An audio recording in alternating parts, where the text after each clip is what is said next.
कैसे एक रानी ने अपने पति के लिए अपनी जान न्यौछावर कर दी, जिससे उसकी आत्मा महल की पहरेदारी करने लगी। कुछ समय बाद रानी की आत्मा को काली जी की मूर्ति में स्थापित किया गया और सभी गांव वाले काली जी की पूजा करने लगे। उसी गांव में महेश्वरी नाम की एक महिला थी, जिसके ऊपर माँ काली का आशीर्वाद था। जहां एक आदमी वहां पर आकर माहेश्वरी से जबरदस्ती शादी करने को कहता है और एक मंगल सूत्र को लेकर महेश्वरी के गले में बंधने जा रहा था। तभी एक आदमी ने उसे रोका और कहा कि अभी महेश्वरी के शरीर में माँ काली मौजूद हैं। लेकिन आदमी ने उसकी बात नहीं मानी और माहेश्वरी की ओर बढ़ने लगा। उसे पास आता देख काली माँ क्रोधित हो उठी और उसे एक लात मारा, जिससे वह आदमी दूर जा गिरा। उसके बाद महेश्वरी ने काली जी के अस्त्र से उस आदमी पर वार कर दिया, जिसे देख आदमी डर कर वहां से भाग जाता है।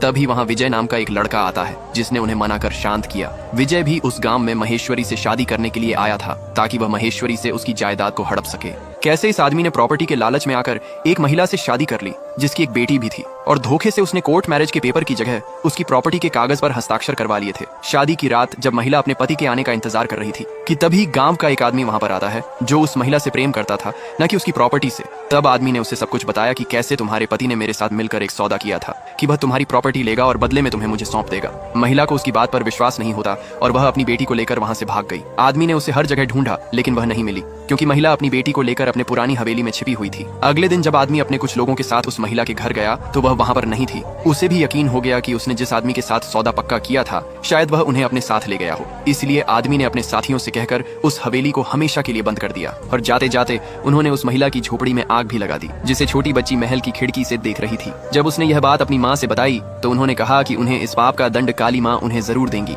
समय बीतता गया और भूख प्यास की वजह से दोनों की जान चली गई। अब तक हमने देखा कि आदमी ने उस भूतिया हवेली को हमेशा के लिए बंद कर दिया, जिसके अंदर उसकी पत्नी और बेटी दोनों अनजाने में फंसे हुए थे। शहर आने के कुछ दिनों बाद उसे एहसास हुआ कि उसने जिस महिला के साथ शादी की थी, उसे धोखा देकर उसने अच्छा नहीं किया। इसलिए वो उन्हें ढूंढते हुए उस आदमी के पास जाता है, जिसे उसने बेच दिया था। जहां आदमी द्वारा उसे पता चला कि वह महिला तो उसी रात अपनी बेटी को लेकर वहां से भाग गई थी। ये सुन वो काफी क्रोधित हो उठा और परेशान होकर काली जी की मूर्ति के पास आता है, जहां वह काली माँ से विनती करने लगा कि उनका कोई पता चल जाए। कि तभी उसे कुछ अजीब गंध महसूस होती है जो हवेली से आ रही थी। इसलिए वह ताले को तोड़कर अंदर चला गया, जहां महल के दरवाजे पर भी ताला लगा हुआ था। आदमी ने उसे भी तोड़ दिया और उस गंध का पीछा करने लगा। फिर अंत में उसने जो देखा, जिससे उसके होश उड़ गए, क्योंकि यही उसकी पत्नी और बेटी थी, जो शायद अब मर चुके थे। आदमी भागकर बाहर आया और उसे अपनी गलतियों का पछतावा होने लगा कि आज उसकी वजह से उनकी जान चली गई। इसलिए वो अपने साथी के साथ दूर जंगलों में एक पंडित से मिलने के लिए जाता है, ताकि वो अपने पापों का पश्चाताप कर सके।